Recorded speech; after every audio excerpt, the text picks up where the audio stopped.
Hello friends, Glage back with another Punishing Grey Raven video today, and we got something a little bit different.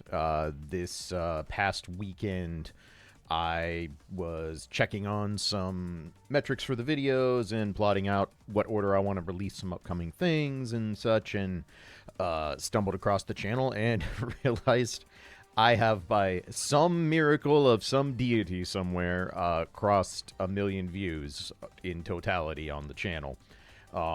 And don't get it twisted, 1 million views in modern content creation space is very not impressive across a single channel. We live in a world now where if you want to have a video that's considered viral, you need, what, 10 million, 20 million views to even be on that spectrum anymore on a single video. And I have 1 million across the entire 20-year life nearly of this YouTube channel. But that doesn't make it any less impressive for someone who's not really ever been a YouTuber and probably never will be. And more importantly, over 350,000 of those views have come in the last year since I started doing PGR content, which is pretty absurd, because that essentially means that in 1 year I garnered the same number of views, or excuse me, I garnered half the total views of my channel in its lifetime over the past 18 years prior. So kind of a pretty notable jump up there, and it definitely would not have reached that number without all of you continuing to listen to me ramble and rave about PGR like someone who knows what they're talking about. Spoilers, I don't know what I'm talking about. Life is about faking it, by the way. If anyone tells you they're not faking it, they're lying to you. And on top of that, if you think you're faking it, good. That means you're aware. Keep doing what you're doing. I promise you, everybody's faking it. Don't worry about it. If you ever feel like you're faking it, good. You're living life. Excellent. 20 out of good. Anyway, in celebration of hitting a milestone that is impressive to me and no one else, I decided that it has been almost 9-10 months since I did Q&A. That was a kind of filler video I did in the middle of, or not even the middle, the very early part of the global sync, where I was just like, well, I kind of talked about everything I wanted to talk about in this patch, and we don't have any updated information on the next patch yet for how they're combining patches, so I'll just throw out and see if people want me to maybe answer some PGR-related questions and make a video out of it. And I did, and it was actually a lot of fun. So I figure at this point, it's been quite a while since I did that. A lot more people have joined the channel since then. So I'm like, you know what? Hit me with your questions. Mostly PGR related, but I did mention I'm willing to answer a few non-PGR related ones just for, you know, the fun and the lulz, as it were. So I have gathered up the questions y'all left down in the comment section on that post and from a few other places, and I'm just going to go through them. I have not scripted this video. That should be pretty obvious from just the way I've been talking for the first 3 minutes. But with Q&A stuff, I like to just do it off the cuff, because then I think you get a more genuine answer, and you don't have one that I have sit and written a paragraph about and probably rewritten that paragraph 20 times trying to make it sound exactly how I think it should sound. With Q&A, I think interviews are best done organically, and I'm not being interviewed, but in a way I kind of am. So we're gonna just kind of do this off the cuff, and as long as I don't have any major coughing fits or my audio doesn't implode, I'm just going to let this one rip unedited, and we'll see what it looks like at the end of it. So if you're a fan of me rambling and having no cohesion to what I'm doing, kind of like the early videos in the PGR content creation, well, this will be a nice blast to the past for you.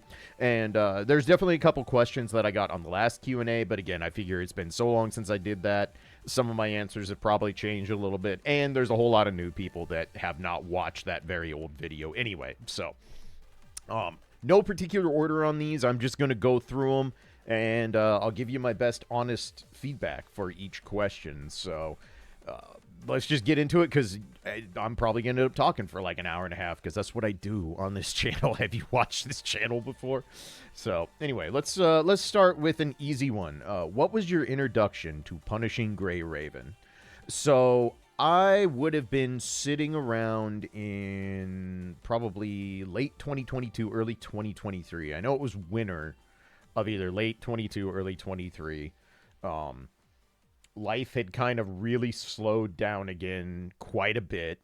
because we kind of had a resurgence of COVID. My wife is a nurse, so post-pandemic era living has been very, very different and honestly difficult for the two of us, because when you're married to a medical professional, the influx and up and down of major pandemics have quite the impact on your life. So in late 22, we were kind of seeing a resurgence and stuff was not great. So I was just sitting at home a lot. I was also dealing with a lot of internet woes at that point in time with my ISP, to the point where I could not stream consistently. Like, I literally didn't have upload to stream. So there was a lot of me sitting around kind of with my thumb up my butt with nothing to do and feeling very frustrated. It was that battle with my ISP went on for 3 months or something. I don't know. We don't like to think about those times. But nonetheless, I was basically stuck doing nothing and wasn't too happy about it. So I just was bored and messing around and falling down the YouTube hole, and I had recently started Nikkei. I have been playing gacha games for a good while. I started Fate Go in 2018 or 2019. I started Arc Knights like a year after that, and hadn't really picked up another gacha game since. But Nikkei came out, and a lot of my friends were playing it, and a lot of people I watch were playing it, and I'm like, I'll give this a look. So my feed was notably more gacha-oriented than normal, even though I watched a decent amount of, like, Fate Go and Arc Knights content. My feed got a lot more gacha-oriented because, well, that's how the algorithm works. You say the word gacha, and you're just going to have gacha games in your feed. You know, like, you guys know how the machine works at this point. But I was just kind of falling down the whole board late at night because I am an overnight kid. My wife works overnight, so I operate on a schedule where I'm up till 6 in the morning and then start my day at 2 or 3 in the afternoon. And I stumbled across this video, and it just said, what was the title? Something to the effect of Crimson Weave, no hit, and I believe, what boss was it? It had to be, it's the one, it's not Moon Devourer, but the other one we fight on the moon. What is his name? Holy crap, I'm brain farting. This is how you know I'm not editing this. I have to go look at it now. I'll just go to the PPC. It's in here somewhere. I'm going to feel really stupid when I'm like, what is the, I don't think it's an Outlier yet, right? No, it's not an Trailblazer. There it is. Thank you, brain. All right, only took me looking at the entire boss list for my brain hamster to get back on the wheel and start pedaling. It was it was Crimson Weave, no hitting Trailblazer, and it's like no hit, no HUD, all this stuff, and I'm just like, what is this game? Like, this looks like, I'm pretty tuned into action style games.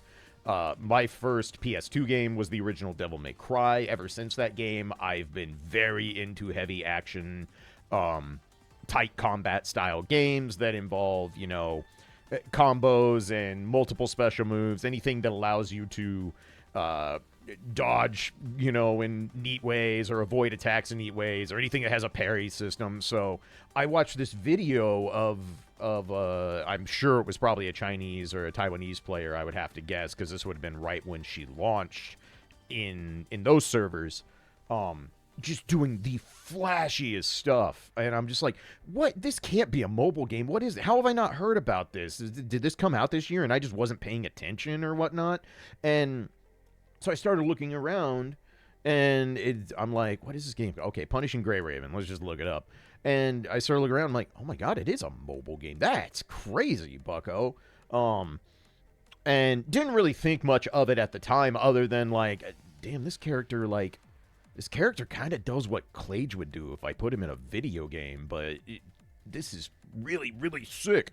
And didn't think of much of it after, and then probably 2 months after that, I started getting more PGR videos in my feed, out of nowhere. The algorithm just did its thing, and I started seeing more PGR stuff, and I'm just like, man, I gotta see what this is about. I have to know if this combat's actually this real, or if I'm just getting, like, the best of the best. You know, like, am I just seeing the peak of one game, and there's this one character that's super sick, and it's an outlier. Spoilers, it wasn't an outlier at all. But so I looked around, and I'm like, okay, I can't play action games on my phone. I grew up in the 80s. I have grown up with joysticks and controllers in my hands since I was 3 years old. I can't play action games on a phone. I cannot do it. My hands just do not function that way with a touch screen. So I'm like, all right, well, is there a client? Ah, damn, there's not a client. Well, that's unfortunate. Maybe I bust out the emulator, because I used to use an emulator for playing Arc Knights, for doing, like, really difficult stages, contingency contracts, stuff like that. That's, you know, kind of a pain in the butt to do on a small screen. So I'm like, why not? Hell with it. Let's just download this thing, see what it's about, put it on the emulator. And this was a very, very different era of punishing Grey Raven. I believe Revelries with a Whale had just come out, or the very end of Surviving Lusum had just come out. That was when I first started playing. And it was rough. I'm not going to pretend it wasn't. The emulator did not handle this game super well. PGR was a much, much, much clunkier just game in general back then. Farming was tedious. We did not have an everyday farming stage. It was event oriented, so it would be there for the event, and then if you didn't spend the currency, it was gone. And obviously, as many of you have learned in the past year, when you first start out with a PGR account, you can't accomplish a whole lot. Now imagine doing that in an era where you didn't get 2 and 3 patches at a time for a year straight, and you can imagine the first year playing PGR was kind of a struggle. But I'm getting off topic. But nonetheless, my introduction was that video, and eventually that same video and like 2 others popped back on my feed a couple months later, and I'm just like, all right, I gotta know. Like, I have to see what this game is about. Do I care? Is this something I want to mess with? And I started playing it, and as clunky and as difficult as it was to make the emulator control in a way that felt natural to me, I have some very quirky control inputs that I work with. I reverse both my Y and X axis cameras when I'm not in first person view.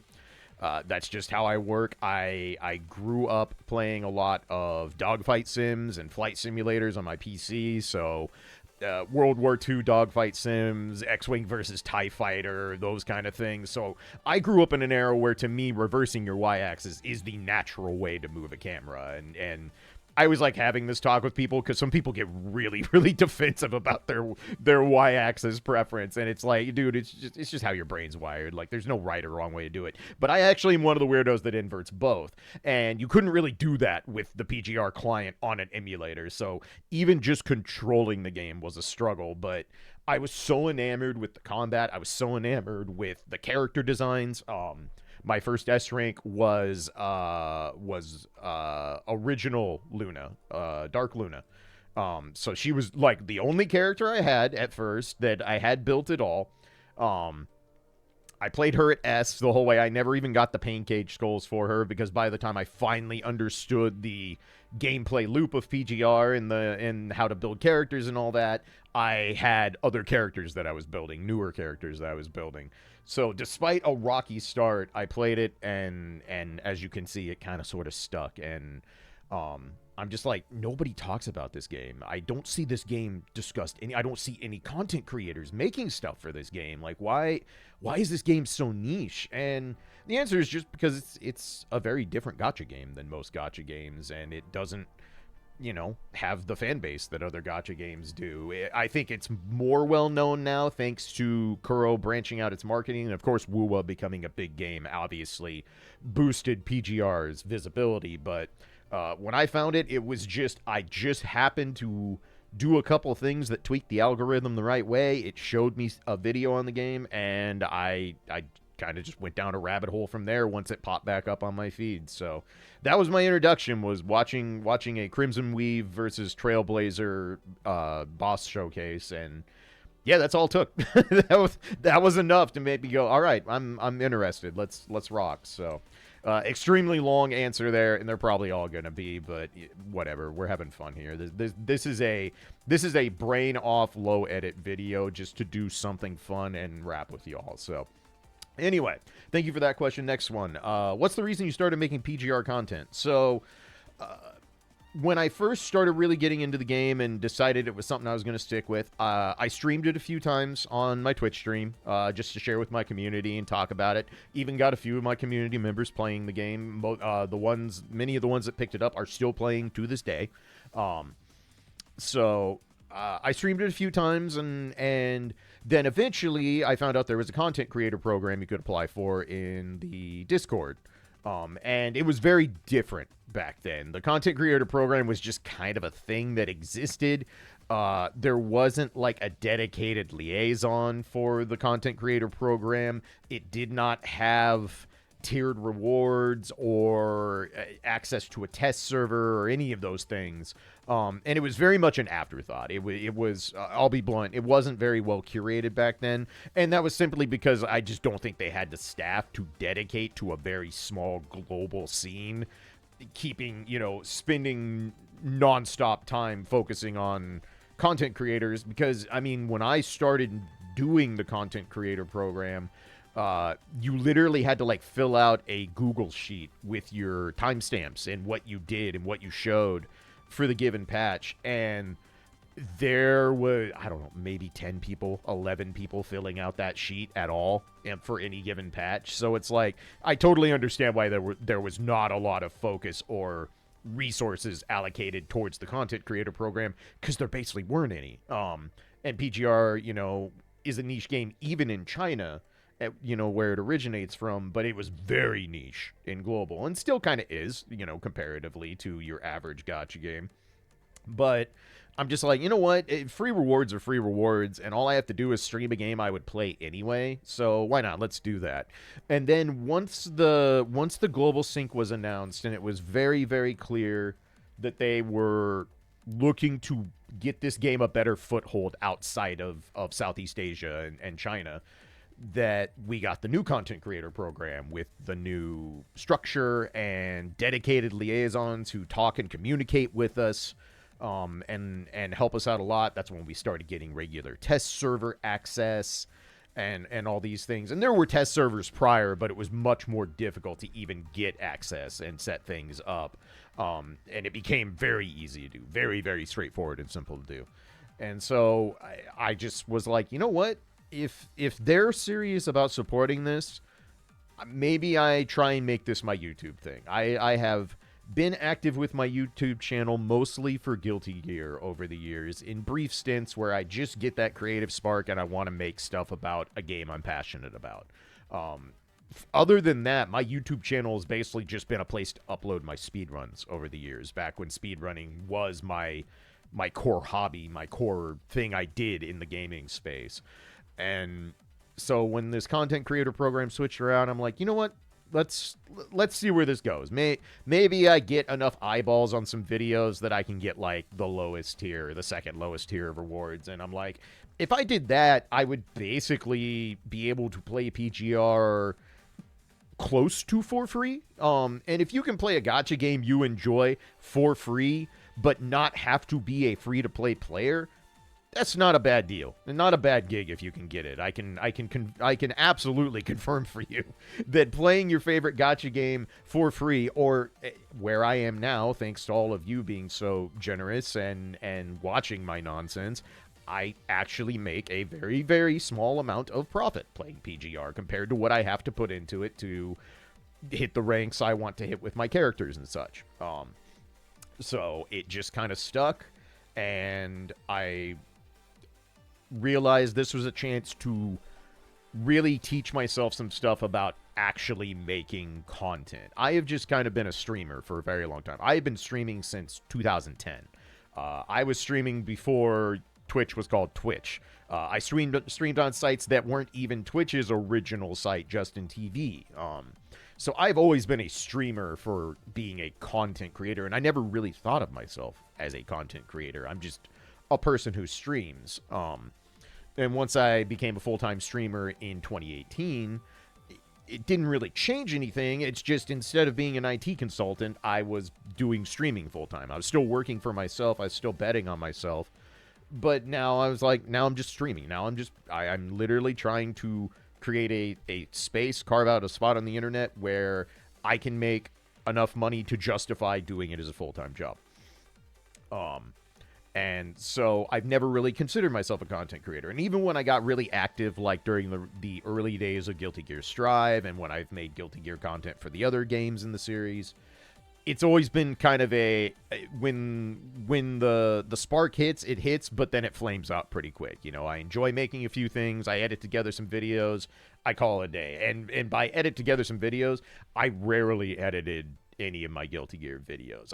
There were some edits, but for the most part, I was just turning on OBS, clicking record, and whatever vomited it out was what vomited out. And if you watch my early PGR guides and my early PGR content, it is exactly that. There is minimal to no scripting. There is extremely little editing or merging of scenes. It's just kind of, I click the button, and whatever I manage to yammer out of my face hole, that's what's going on in the video, and that's it. So I saw this as a chance to actually start learning how to make content that I wanted to make. Not necessarily make quote-unquote good content, because that's completely subjective. What I may be proud of in something I've made could be something that a whole bunch of people watch and just do not care or are not interested or actively did not enjoy. So quote-unquote good content is just like not a real thing because it's so subjective. But I'm just like, this is a chance to learn some skills I don't have. I don't know how to edit videos worth a damn. I don't know how to script videos worth a damn. And I have always been much more of a writer than I am a reader. I read a lot. I read a lot of news and information and editorial. You know, I read a lot, but I've never been a voracious book reader. I guarantee you the number of books I have read start to finish as a grown-ass adult is well under 100, because that's just never been my thing. I read, but I've never really been a huge book reader. I've always been much more of a writing person. I'd always liked creative writing as a kid. I did a lot of personal writing on my own time for whatever I felt like doing in my teenage years. I've written countless nonsensical things for my OC Collage. So this was a chance. I'm like, this is a chance to better your writing chops, to better your artistic chops, to learn some new skills you don't have, and to more importantly, share a game that you think is really cool with people and tell people it's out there, and maybe even teach someone a thing or two. I have learned over the years that I am a much better teacher than I am a player of anything almost of substance of any type. The only exception is apparently speedruns. But I've always been better in Guilty Gear at teaching people about the game, doing commentary, doing analytics, showing people why certain decisions are made or why mechanics work the way they do. Always came more naturally to me than being a pure player, being an elite competitive player in that space. And I'm like, you know, if I get the right resources and learn how things work in PGR and learn how the characters really work from the inside out, there should be no reason I can't teach people how these things work at a base level. Give people a way to get their feet wet and then expand upon it with what they've learned either from me or other content or whoever. And it just kind of went from there. I kind of got in a groove with it, and somehow, some way, well over a year, not well over a year, but over a year later, it hasn't stopped, which I could not have ever imagined. I never in my wildest dreams did I think I would regularly upload videos on a single topic to my YouTube channel for a year straight. Like, that was just something that has never happened since I became a full-time streamer, and even prior when I wasn't a full-time streamer. So I guess at the end of the day, the answer to the question is the content creation program got revamped in a way that was very helpful and very easy to utilize, and I was already kind of in the headspace where I had been doing this for Guilty Gear in the past, and I'm like, well, let's give it a shot. The worst that happens is nothing comes of it, or I decide I don't like doing it and I stop. It was literally a free roll, and somehow that free roll has continued for a year, and here we are. So that's kind of how I got started with the PGR content aspect of it. So let's see. Next question. What are your favorite frames and enemies purely from gameplay standpoints? Okay. I mean, favorite frame gameplay, I mean, I'm going to say Crimson Weave. Anytime you ask me X favorite when it comes to character, Crimson Weave's probably going to be on the list. Maybe I would answer a little differently regards to lore and stuff, but I'm not going to talk about that because that will come up in a video later, and I don't want to spoil everything I have planned for things like Wintry Shackles. So, but gameplay-wise, I mean, I've talked about this. I'm pretty sure I talked about this in the last Q&A. Crimson Weave is just basically the female version of Clage. Maybe not in personality, but in terms of how they fight and how I would imagine them doing things in my head, they are so close to identical, it's absurd. I showed you the picture that I got of my OCs in PGR gear on the one video, the outtakes video. But Clage has long, white, silverish hair. He uses a katana, and he exudes lightning energy when using his katana. And it's just like, I mean, it's this. It's actually just this character. Like, this is literally what she does. So that's a no-brainer. Like, I love playing her. It also helps that playing Crimson Weave has always been fun. She's always been arguably one of the more free-form characters that you can play. Obviously, you know, if you're just looking at purely rotations, yeah, you structure it like you can anyone else, but there was always that level of freedom with Crimson Weave of how many Thunderfall stacks do I want to build before I let it rip? Do I just want to do a quick ult and then Blade Wave my way back to a next ult? And then she got her leap, and it became even easier to go in and out of ults. So that one is definitely up there. Gameplay-wise for other characters, Han Ying is very, very, very high. I have become a much bigger fan over the years of speed over power style characters. I've always kind of been more, if the base archetype of a fighter breaks down into three main parts, right? Like speed, power, and then your intangibles, your third, you know, speed, power, tricky. How about, you know, we'll use the Mario sports analogy. I've always been more of a balance type person leaning towards speed. Probably because in real life, I am anything but a fast individual. Even when I am in the best shape of my life, I am not a fast individual. So I have become a much bigger fan over the years of characters who operate at high speed and who use shorter ranged weapons. So Han Ying going into dagger mode and dashing around the field, that is absolutely my jam. I love playing this character, even though she can be very unruly and it's very easy to have rotations brick even with DLT because of a matrix propping at the wrong time. It just never matters because watching this character in motion and playing her is incredible. I have to say Virgil just because I'm like, you took one of the most complex move sets in any video game, and you somehow got it to work within the confines of Punishing Grey Raven. I'd be completely remiss if I did not mention Virgil in there. Another one that might surprise people, I really like playing Hyperreal. I really, really like playing Lee. I think he is super fun. I thought the Hyperreal frame was really cool. I'm still kind of butthurt that he got replaced so quickly. I don't feel like he never got a leap. He never got a lot of love, even when he was the lead of the fire team, because he wasn't as good as Crimson Weave. And so, but playing Lee, I think is super fun. Activating Hyper Matrix, just the nature of the way he moves, and then when you read Spiral Chronos and realize why this works the way it does, Lee is super fun to play. Let's see. Ice characters. Wancha I really enjoy playing, just because I just think the revolver thing is sick. Catching the gun is sick. I think that's a really cool aspect, even if, again, Wancha can be a bit unruly and clunky to play. Lightning characters. I will give a quick shout out to Vera Garnet. This was one of my first S-rank frames.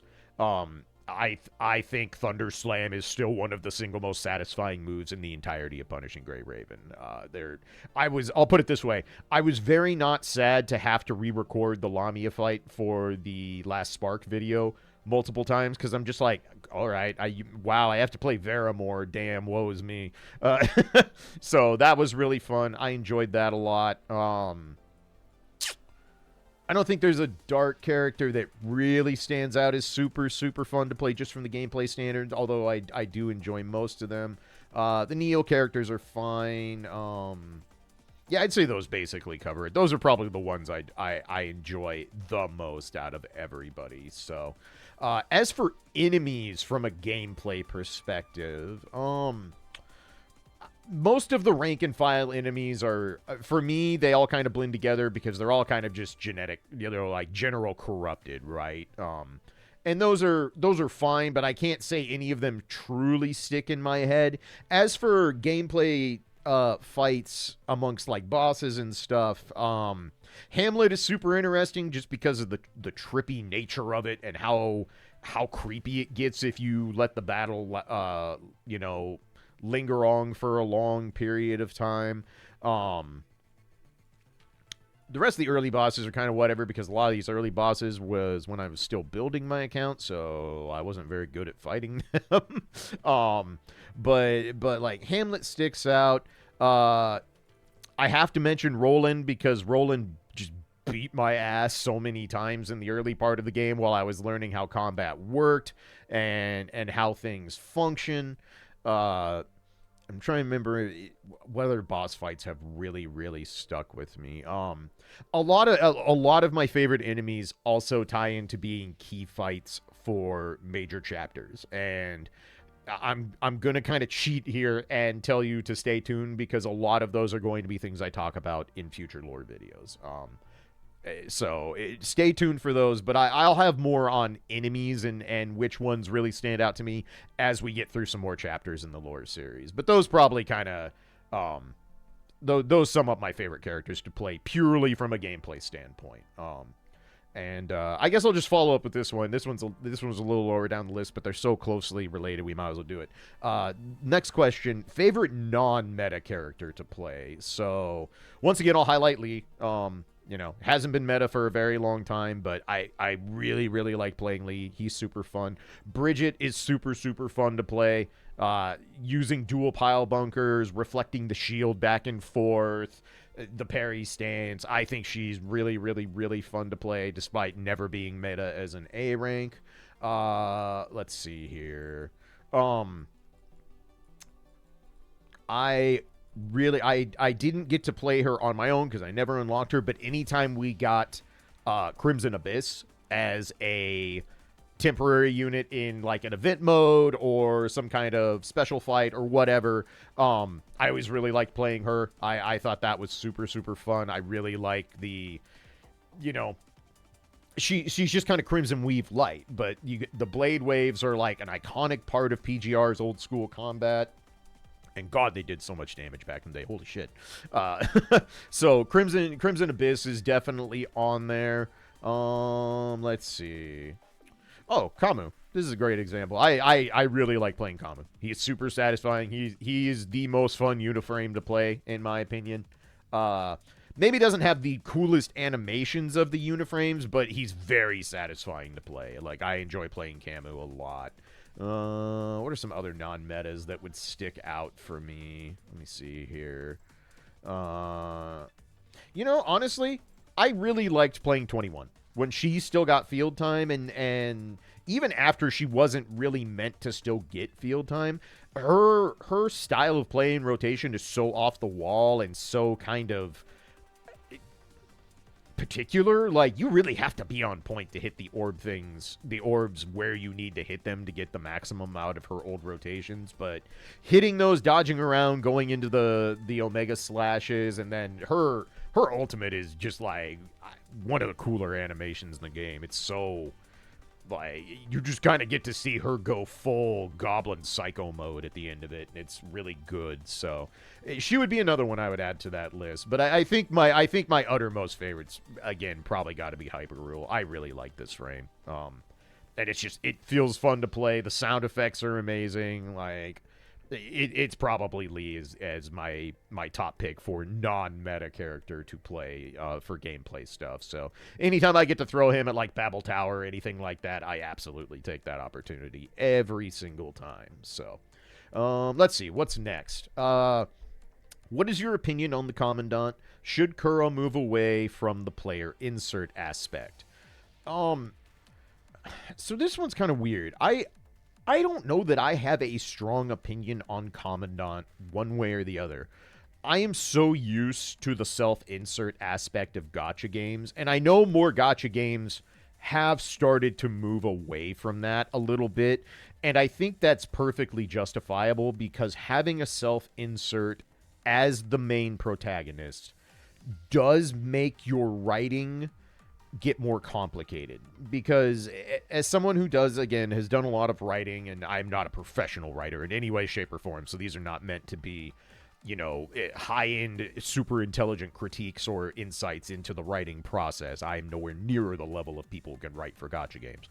But having a self-insert does complicate your writing because you either have to, A, make sure you're writing an appropriate amount of material, dialogue, and other things for that self-insert to feel justified and valid and to make it not just feel like the player is being dragged along for the ride, but that they're actually taking part in the story and they're taking part with these characters, and you inevitably build your own relationships, not Commandant building relationships, but you, the player, build relationships with these characters based on your exploits and experiences with them, throughout the game and throughout the story. But you have to have writing, dialogue, and scenes that all facilitate that and make it keep going. And that is a big layer to ask of your writers. That is a lot of extra legwork you have to do. But at the same time, gacha games are naturally about the characters we can roll on, the characters we get to play the game with. That is the whole allure of a gacha game in the first place, is convincing you that these characters are so cool and you will like them for one reason or another, whether it's their physical design, whether it's their gameplay design, whether it is what the character is like within the confines of the story and their interactions. Something is going to attract you to the character to make you feel that they are worth your literal roll currency, and sometimes your literal IRL currency to roll on. And so making sure that all these characters get their spotlight and feel important and feel like they are not just there to justify their existence as a rollable, playable character, but that they actually make sense and advance the plot and do things within the world building that make them feel like a part of the world organically. And with a self-insert, that's a very difficult balance to strike. I think PGR does it fine.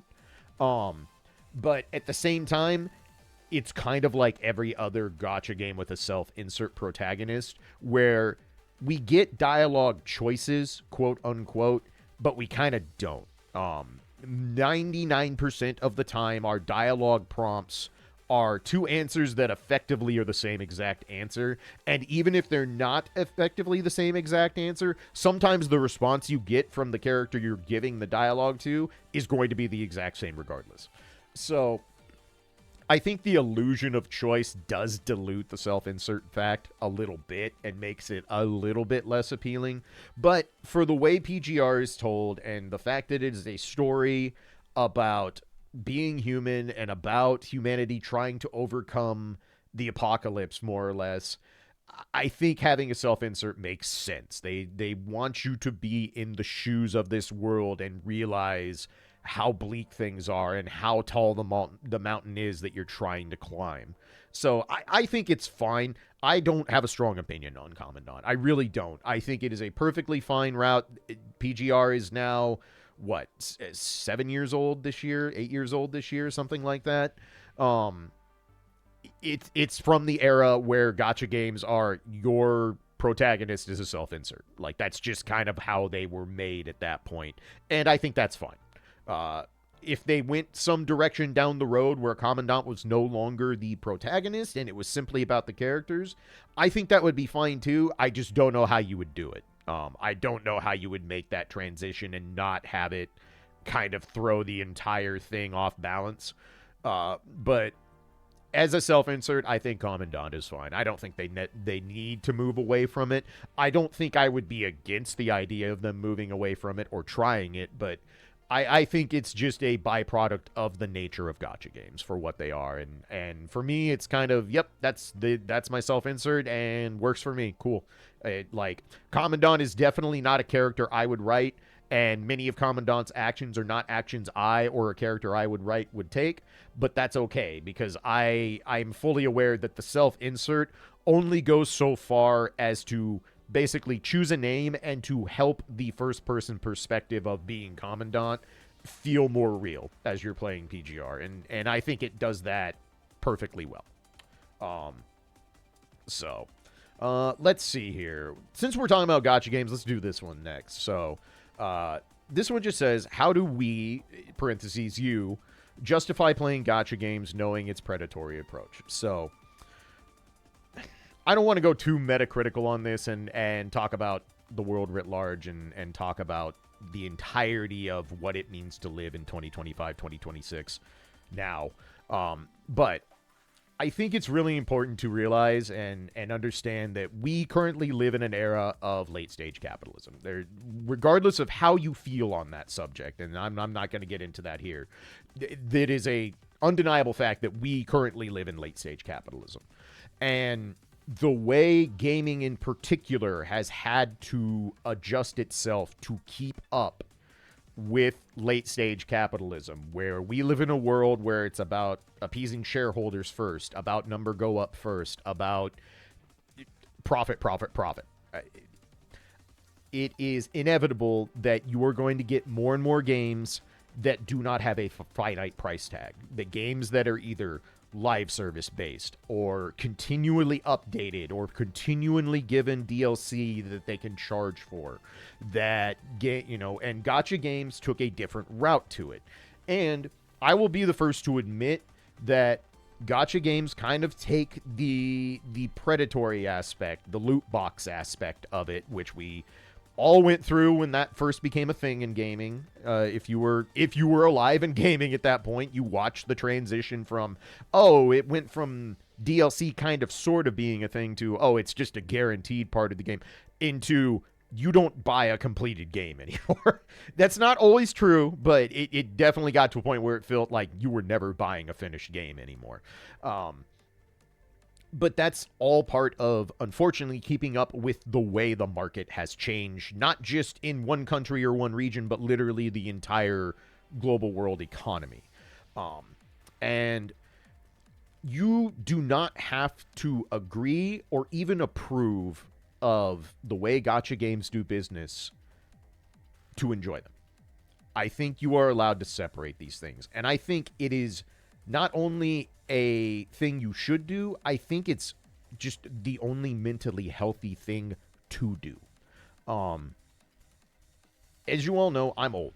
By gamer standards, I am a curmudgeon. I'm 43 years old. I can tell you as a middle-aged man that life is hard.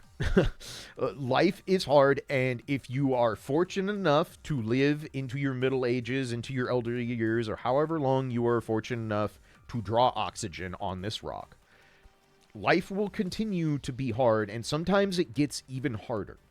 The world is always changing. Oftentimes it is not always changing for the better. And it is more important than ever, in my opinion, to find the things that bring you joy. No matter how much joy it is, no matter how it's derived, find the things that bring you joy that simultaneously do not bring harm or strife or issues to others. And you could argue that gacha games have done that people have fallen down the rabbit hole, gotten addicted, spent out of their means and all those things, and that is a more than fair argument. But I also think that it is perfectly okay to be a grown-ass adult who decides how they want to spend their disposable income, if they have it, how much of that disposable income they want to spend, if they have it, as long as you're being responsible. As long as you are not putting yourself at financial risk, you're not putting your friends, family, loved ones at financial risk, it is okay to enjoy games that are designed to try and extract coin from you. You are allowed to enjoy these things. You are allowed to play them the way you want to play them, experience them the way you want to experience them. I will never try and strong-arm anyone into picking up PGR, even though I think PGR is one of the least offensive gacha games. And this is even with the advent of the philo tree system and the fact that we are obviously going to have limited characters in this game now. I still think, in general, PGR has been one of, if not the most fair game with its gacha you can ask for. It has a set pity that is extremely reasonable to hit if you are playing the game with regularity without spending money. Are you going to be able to get everything all the time? No, absolutely not. Because if you could, then the game would make no money, and then we wouldn't have PGR in the first place. So this ultimately comes down to this is one of those personal things where you have to ask yourself, what is within your tolerance level? When does it cross a line where you feel the need to either vote with your wallet or vote with your personal stance of, I'm not playing this game because I don't approve of the way it goes about its business? That is an answer I can't give to you. I can't tell you how you should feel about that. But what I can tell you is that you don't need to justify enjoying something as long as it's not actively creating and supporting endeavors that will hurt other people in the long run.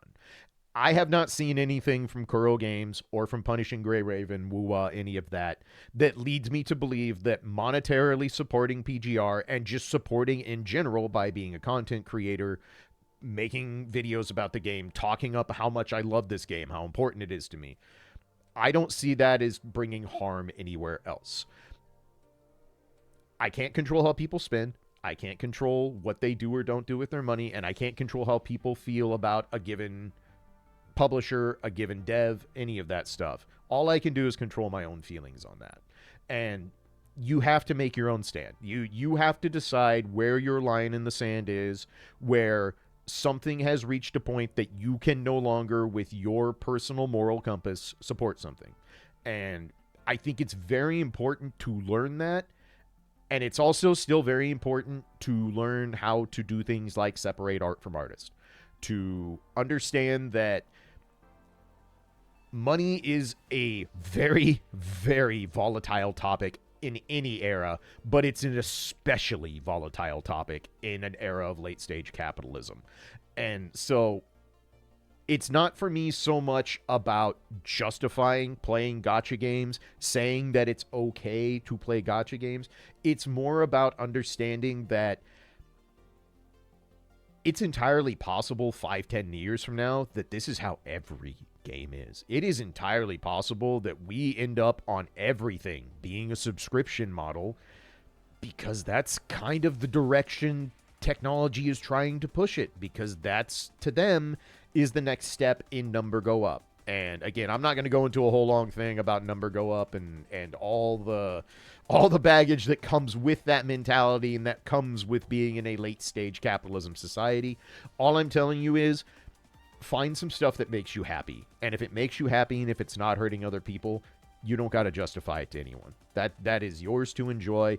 You need to have things that bring you joy and happiness in your life. I can tell you, as someone who has spent more than a few eras of his life in very deep depression and very deep dark places, you have to find joy in something. You maybe not are able to do it every day. You might not even be able to do it for long stretches of time, depending on how life is going with your inner circle and your direct interaction with the world.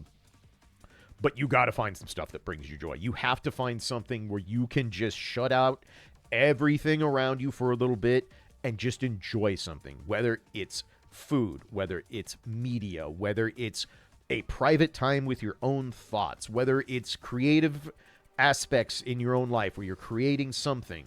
Doesn't matter. It literally doesn't matter what it is, but you have to find things that bring you joy in the world. The world is far too dark and cold and uncaring at times to not have something that makes you smile. Do not have something that gives you that little hit of good brain juice, because you cannot live life without it. You might exist. You can exist without it. You're not living. You're not actually being a human being at that point.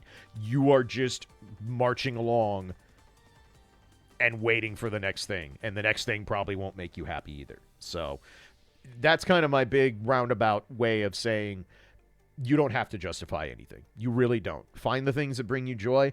If the monetary and the predatory gambling aspect of gacha games is a absolute non-starter to you, that's fine. That is a perfectly reasonable and totally acceptable stance to take.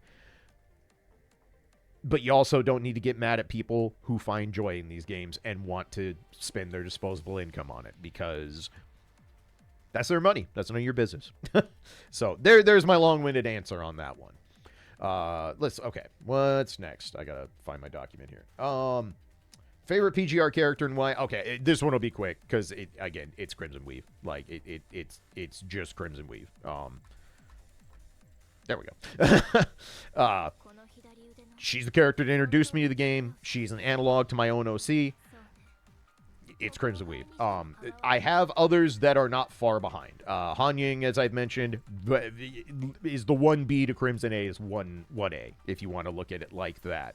And there are tons of characters that I have come to enjoy in this game and really, really like. But if you go gun to my head and I have to pick one and only one, it's Crimson Weave. And I can't church this answer up anymore. I've explained it multiple times now. Like I know it's a very uninteresting pick because Crimson Weave is kind of the poster child of PGR. Maybe not now that she's finally been retired and is no longer meta, but she's coming right back. Like, Alpha is coming back very soon. We already know this. And I guarantee you, as long as PGR is a functioning game receiving support from its dev, Alpha's going to be one of the main characters that will always be relevant in the story because you need a mascot character. And I don't think of her as a mascot, but she absolutely is the character I think of when I think of Punishing Grey Raven, full stop. So, for all the reasons I have listed off prior, it's Crimson Weave. So,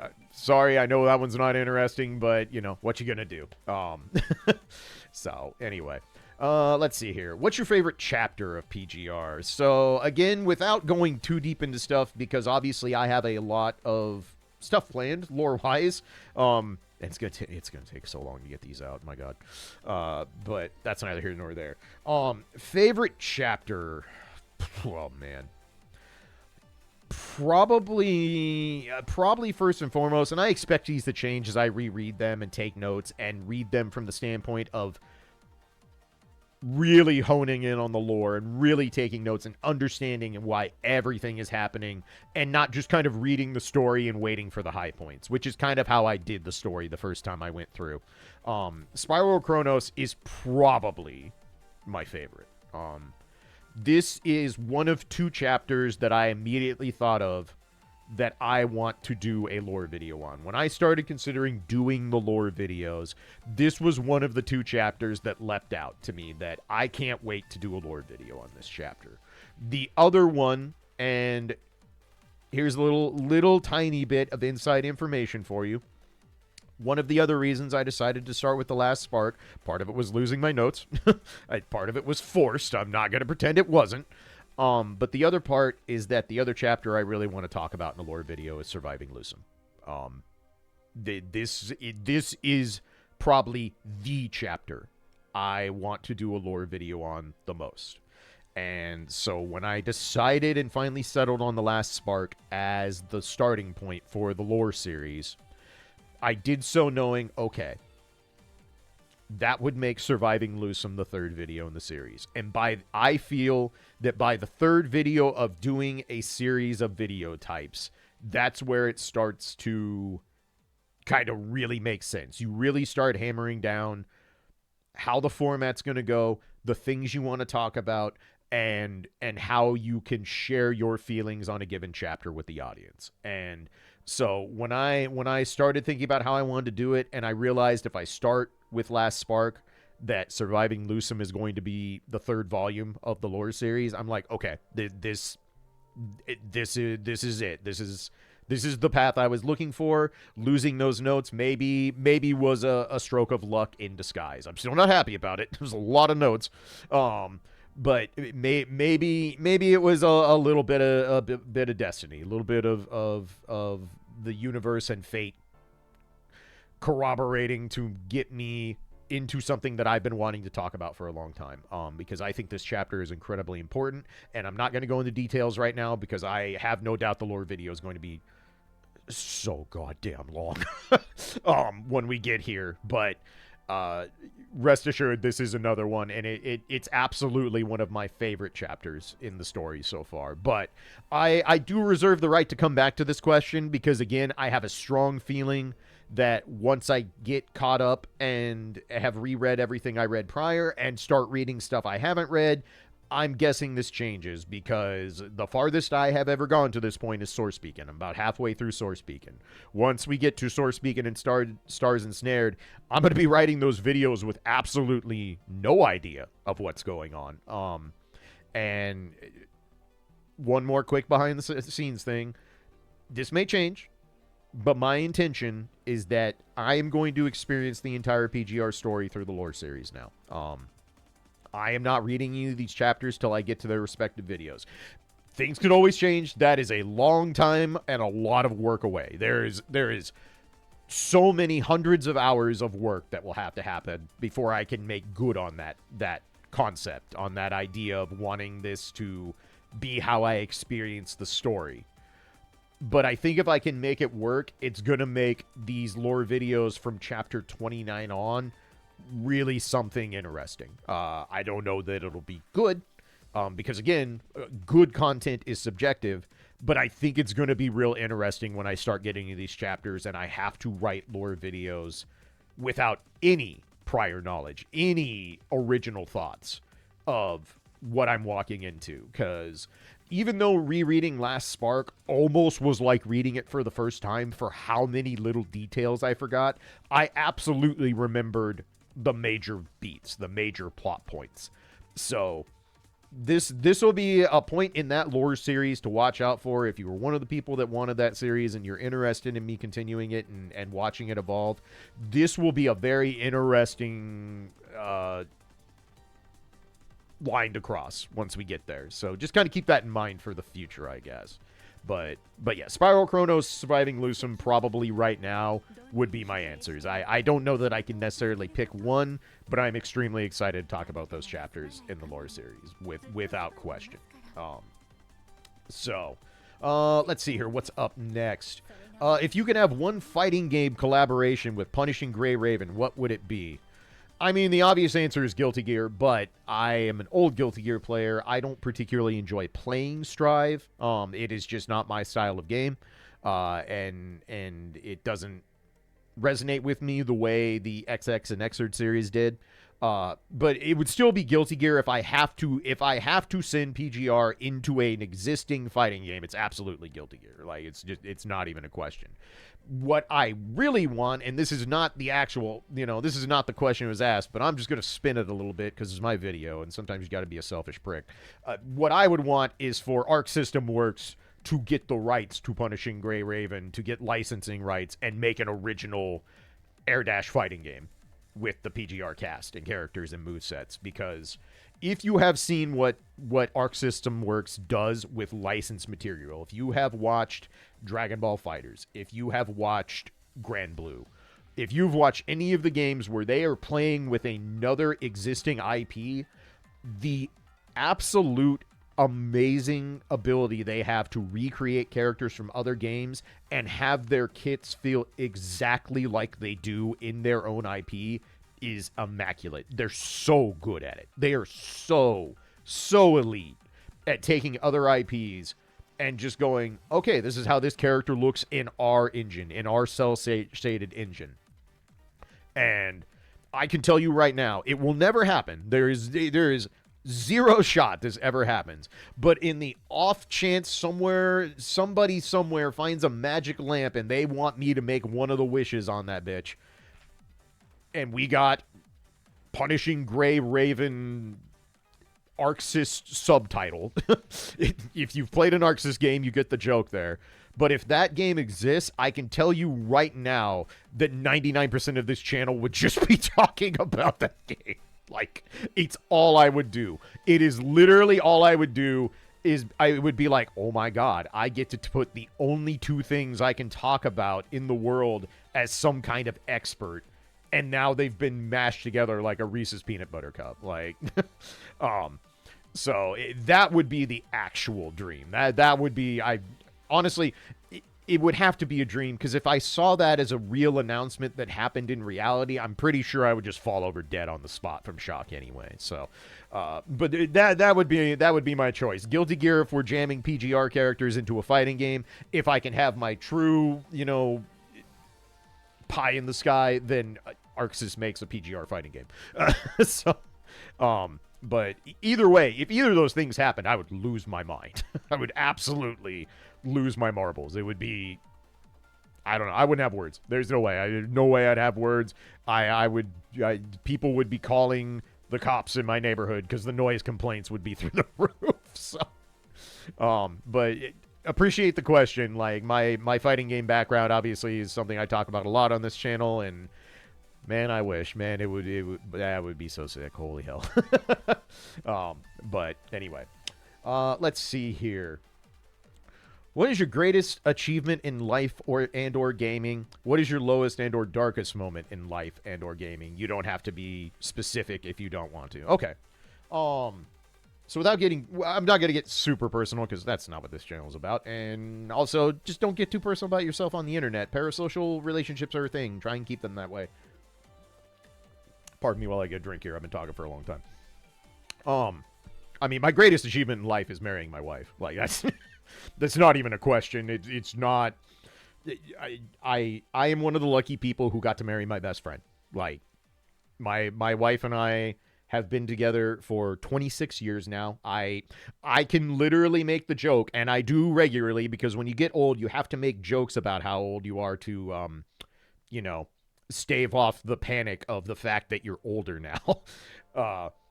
But I regularly remind people that I have not dated in this millennia. I have not. I have not had to date or court or be part of the dating process in this millennia. It has not happened. I started dating my wife in December of 1999. And we've been together ever since. So unquestionably, my greatest life achievement is that it's not close. It will never be close. Because I cannot explain to you how utterly, completely, and totally useless as a human being I would be without my wife. It's not. It's not funny, and I mean that in the literal sense. It is not amusing. I would be. I promise you, this channel wouldn't be active anymore. I can tell you that much. But anyway, greatest accomplishment in gaming, man. That's actually hard. I'm not gonna lie. That one's actually hard. There have been some moments in Guilty Gear tournaments where I finally took sets off people I was never able to take sets off of, and had a lot of growth as a player. I have some top 8s in majors here and there. But probably still my greatest gaming accomplishment is what I was able to do with speedrunning Castlevania Bloodlines, and eventually going to my first GDQ in AGDQ 2014, doing a live run there, doing it deathless, and that went on to completely change my life. Again, two instances of gaming, and now kind of 3 with PGR, have legitimately changed my life. The first was Guilty Gear. Guilty Gear got me to travel around the country and even the world. Got me out of my small suburban town in the Midwest, and got me to experience new people, new cultures, new everything. The vast majority of my friends, people that I call friends that I would trust in any situation I needed a friend to have my back, the vast majority of them are people I've met from traveling around the world for gaming, whether it was first with Guilty Gear, and then eventually with speedrunning, going to GDQs, eventually becoming GDQ staff for almost 8 years. I've done something like a dozen runs for live runs on GDQ over the years. I can't remember exactly how many. I don't remember the exact number, but it's over 10. And getting to say I was a part of that, and having directly been able to contribute to worthwhile charities so many times over the years, that's a feather I hold very highly in my cap. That means a lot to me. As far as like purely gaming, it'll probably be whenever I get this newest time in Bloodlines that I've been chasing for 2 years now, off and on. But when I finally broke the sub 30-minute barrier in that game, that was something I was trying to do for years. I got stuck on the 30-minute barrier for a very long time in my speed runs, and finally accomplishing that was big. That I lost my mind. It was such a big deal to finally do that, and do it live on my stream with a bunch of people watching, and that was pretty massive. So, but those are definitely the highest highs in terms of gaming and life. Those are way up there. Darkest, lowest gaming moments. I mean, I've had some really bad runs in Guilty Gear tournaments. I have made myself stop playing fighting games at various times because I was so disappointed in my performance and hypercritical of myself. You know, like I said, I'm old. And the older you are, the more times you fall. The more times you find yourself down on the dirt. It's just a part of living life. Life is highs and lows, and it is not uncommon for lows to happen a lot more frequently and a lot more in succession than it is to have the highs. Because failure is just part of life. If you do anything and you try to do anything and you actually give a damn about it, you're going to fail. You're going to fail. You're going to make mistakes. You're going to have missteps. You're going to have setbacks. It's just part of being a human being. And I've had more than a few of them. I've had multiple setbacks in gaming and life. I have made countless mistakes in various ways in various situations over the years, because that's just what being human is. You will fuck up. I guarantee you. And if you're older and you think you've learned, you're gonna fuck up again. I promise you, the learning process of learning from your mistakes never ends. As long as you are upright and have a functioning brain, that never ends. And so these days I'm much better about understanding when a mistake is a chance to learn and improve, instead of taking it really personally and getting hyper defensive. And that was something that I was very guilty of, and I still am to some point. At this point, I'm a very type A personality person. I have to be very cognizant of the fact that I have a very competitive mindset, and to be completely upfront with you all, like, I was that kid that was bullied to hell and back in elementary school and even early junior high. I was the nerdy, sensitive kid. My parents split when I was very young. I only saw my dad on the weekends. I lived with my mom and sister. So for a young male kid in the late 80s, early 90s, I was that very sensitive, empathetic kid, because that's just the environment I grew up in. And I ate a lot of shit for it. I went through some pretty hellacious bullying as a child. And I know to this day that still affects me to some. It is absolutely why I have to check myself a lot on being overly defensive or trying to push back if someone tells me I'm wrong or mistaken. And I'm much, much better about it now. It's taken a long time to realize that's a character flaw that, for better or worse, is part of who I am. Maybe it's not my fault. It's never your fault if you've been bullied, but once you get older, it's on you to learn how to better manage that the best you can. And for some people, that's therapy. For some people, it's self-introspection. I can't tell you how to process that, but for me, it's been something that I have tried to really improve over the years and be better about, and more importantly, to understand that sometimes you don't have to justify yourself. It's okay to just have an opinion and just have it be an opinion. Like, you don't have to go to every single discussion that you have with someone on the internet like you've walked in for the trial scene in a Phoenix Wright game. And that's something that comes with age and maturity, and I have the first part. The second part is incredibly debatable. I may be old. Saying I'm mature is Yeah, that might be a little disingenuous because I'm a child. I'll be the first one to admit it. I laugh at the stupidest shit on the planet. I calling myself mature would just be lying to all of you.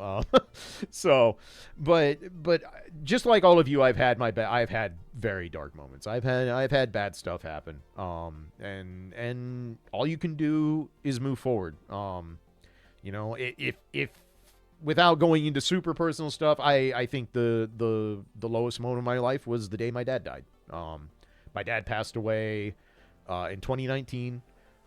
He was not even 62 years old. He'd worked his entire life at our family business, built it up, made it thrive, bailed it out from bankruptcy from his own wallet multiple times to keep it going. But unfortunately, a workaholic lifestyle and the fact that he smoked from the time he was a teenager caught up, and he had a really bad stroke, and he only lasted 2 years after that. And he was not my dad after that. If you've ever taken care of someone who's had any kind of major brain injury, whether it's a stroke, whether it's concussions, doesn't matter. The personality change is drastic, and it is very difficult to deal with if it's someone who you've known for a long time. So those last couple years and when he eventually passed, that's probably the single lowest moment in my life. I still have to deal with that a lot every day. I think about my dad all the time because he's the reason I do all this stuff. My dad loved technology, absolutely adored technology. He was the dude that was messing with things and taking apart his sister's mechanical toys in the 60s. It's just because he wanted to know how they worked. He sat me down in front of our Atari 5200 when I was 3 years old and watched me play pole position because he loved racing games. He adored racing. My dad was a huge car nut. He fielded a stock car team from the family business that ran at our local fairgrounds. Just loved that stuff. So when he sent me down in front of a flippin' Atari 5200 in 1985 to just remind you all that I am ancient, that kind of set the stage. Gaming is literally my first memory that I can remember. It's one of my earliest memories I actually have. Is sitting down and playing video games, and as you can see, I ain't stopped. But his love of technology and his love of always wanting to stay ahead, to stay up with the times. You know, he sat me in front of an Atari 5200 when I was 3. He sat me in front of a computer when I was 5 and started teaching me how to navigate DOS prompts. Like he knew back in the 80s. He's like, this is only going to get bigger and bigger and bigger, and I'm not going to have my kids fall behind. And I'm so lucky that is the kind of person he was, because I would not have any of the life I have without it. Unquestionably, I would not have any of the life I have without him being so adamant about technology is the future, and you don't want to live in the past. And that's something that has stuck with me. Even though I have not been an IT consultant for many, many years now, even though I have nothing to do with the technological business side of the world anymore from my own professional standpoint, I still make myself keep up. I still pay attention to what's going on in the industry. I pay attention to what's being advanced in technology, whether good or bad. And that's part of the reason I'm able to, I think, relate to the audience I have. My audience is very wide, especially my streaming audience, but I've noticed here on YouTube as well, I get a wide range of people. Some very, very young, some my age and older. And I think the reason that happens is that I am willing to stay up to date, that I am so interested in keeping up with what is going on in the present and what can be in the future, and I owe all of that to my dad. So losing him, absolutely, probably the single lowest moment in my life. But he still sticks around with me anytime I fire up a PC, anytime I'm recording, anytime I'm playing a video game, anytime I'm studying a video game or reading up about stuff. You know, that's his influence. So I would not have the analytic mind I have and be so interested in making way too long guides and talking for way too many hours about the intricacies of how a flipping signal orb works. If it weren't for my dad. So probably not the answer not the answer that was meant for that kind of question, and I just said I'm not going to get super personal, but you know, I don't think talking about your parents and their influence on you, good or bad, is the most personal thing in the world. It's not a big secret that I am the way I am because of my father. So yeah. Let's see here. Let's see. Got that one. Okay, last one. Favorite song on the OST. Wow, Sophie's Choice much. All right, cool. How do you answer this question? How do you pick a single song in the absolute absurd lineup of bangers that is the Punishing Gray Raven soundtrack? Like, that's that's so mean. To the Limit is very, very high up there. This plays in the background of the vast majority of my videos. 9 times out of 10, it's my background lobby music for the game because I just think this song rips. I don't know. This one grabbed me from the get-go. It's way, way up there. Super, super incredible song. There's plenty of others. Hikari obviously is way up there. That was the first PGR song I ever heard. So that song is incredible. Is it Revolution? I can't remember if it's Revolution or Hikema's theme. I think it's Revolution, if I remember right. That one is just incredible. I'm a sucker for old school trance and electronic music. Minor background detail for me. For about 3-4 years in the late aughts, early 2010s, I actually did amateur DJ gigs with a couple friends who would pick up DJ gigs, and I learned how to mix on turntables and all that fun stuff. And my favorite genres of spin were drum and bass and hard house, and a little bit of dubstep. Because you're just gonna have to trust me on this. Dubstep was actually cool for a little bit, late aughts, early teens, but never mind that. We're getting off topic. So I've always had a musical background. I was a band nerd in high school. My grandfather, my dad's dad, was a lifelong professional musician. So I have always been extremely musically inclined. You get me talking about music and I won't shut up for hours. Like, I could easily start a podcast on just the music of PGR and y'all would turn it off in 10 minutes because I wouldn't shut up. Promise. Guarantee you it would be like that. But very, very, there's so many songs that are so good in so many ways on this OST. And we don't even have all of them here. There's so many that you can't even get for the theme music of the lobby because of the nature of it. But Genevieve's theme, Abyssal Circuit, like just shoving some hardcore in the middle of the PGR OST out of nowhere. That ripped. That was incredible. Crossing Eternities is a beautiful, just kind of melodic trance track. Absolutely love that song. Going back to Spiral of Chronos, I love the Spiral of Chronos theme. I think the Spiral of Chronos theme is just incredibly beautiful song. Under Dimension, especially, like the final boss fight and all that. And as a treat for those of you that have somehow stuck with this, wow, we're almost an hour 20 minutes. I knew I was gonna yap, but holy shit. Little bonus for those of you that make it to the end here. Something that I didn't do in the last Spark video that I intend to be a regular part of every lore video going forward is a section that only talks about the new songs for that chapter and talk about them not just from the standpoint of what they mean to the lore and to the chapter, but for me to get to be a music nerd for a little bit. So look forward to that in future lore videos. There will definitely be much more discussion on Revelation, not Revolution. I knew I was pronouncing it wrong. This song also rips. Love this song. Super, super good. the surviving. I'm gonna refrain from talking about this one too much because that's going to be a major part of the surviving Lusum chapter story. But that song is so haunting and so beautiful. I gotta stop. I gotta stop, or I'll be here all day. Like, this video will never end if I don't stop talking about the music. Oh yeah, Evan's Gambit, also sick. Incredibly sick song. There's no bad PGR songs, man. They don't exist. Name me a bad PGR song. I'll wait. Like, I will absolutely wait. But anyway.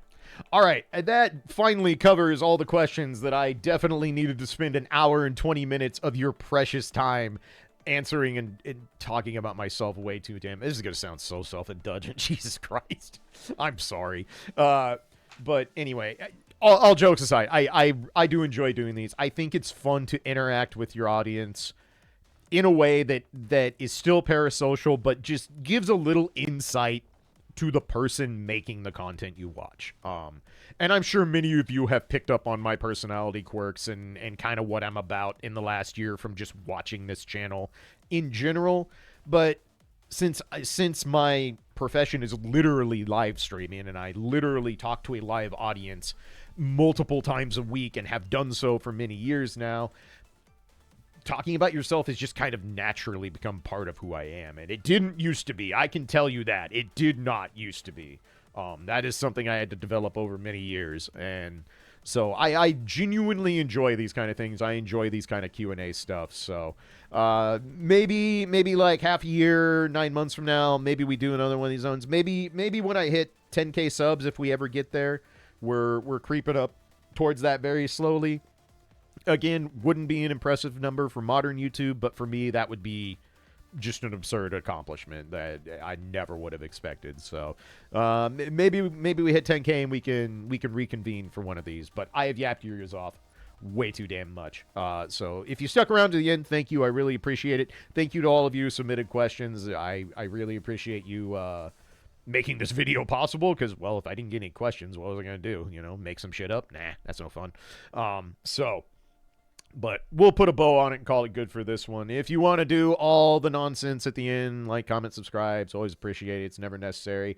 If you'd like to check out the Patreon, I upload every video there a little bit early. It's completely ad-free. I have memberships as low as $1. As always, I know people are broke after the holidays, and even if you're not broke after the holidays, you're probably broke in this economy. So no pressure whatsoever, but if you would like to support me directly and help directly fund the future lore videos and stuff, I'll have a link for that down in the description and at the end of the video, so check it out if you like. Otherwise, I will see you soon for more PGR stuff. I don't know what the next video is going to be just yet.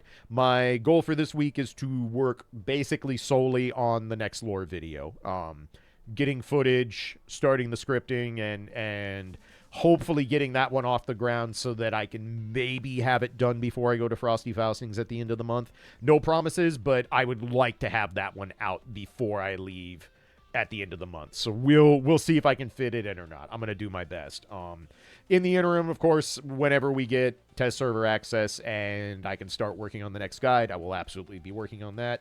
I know I still need to do a couple elemental effect guides. Those are in the works for down the pipe. So no shortage of PGR stuff to talk about in the near future, and might even be getting some other resources available to me in the coming months that may even allow for some other stuff I haven't been able to do yet. And we'll talk about that if and when we get there. But for now, I'm going to stop talking because that's all I've done for an hour and 23 minutes, and I'm getting kind of hoarse, not going to lie. So anyway, thank you so much. Appreciate you all. Y'all be good to each other.